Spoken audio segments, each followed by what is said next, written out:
বন্ধুরা, আমার এই বনসাইটি রিপোর্ট করলাম। দেখতে পাচ্ছ বন্ধুরা, এর আগে বড় একটি পাত্র ছিল, সেই পাত্র থেকে এই পাত্রটিতে আপনার রিপোর্ট করলাম।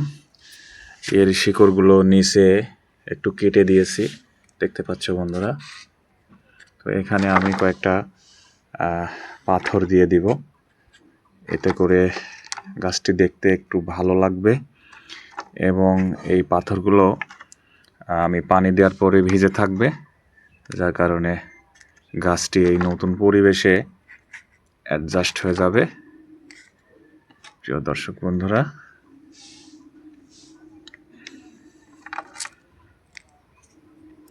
এই যে আমি এই পাথরগুলো দিয়ে দিলাম, এখন লোকটা কিন্তু ভালো লাগতেছে, দেখতে পাচ্ছ বন্ধুরা। তো আমি এখন এটার মধ্যে একটু পানি দিয়ে দিব।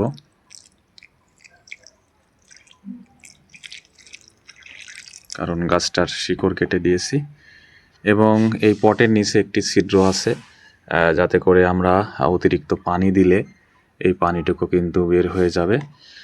তো আপনারা অবশ্যই কোনো গাছ যখন রিপোর্ট করবেন তখন অবশ্যই ফুল রোদে রাখবেন না।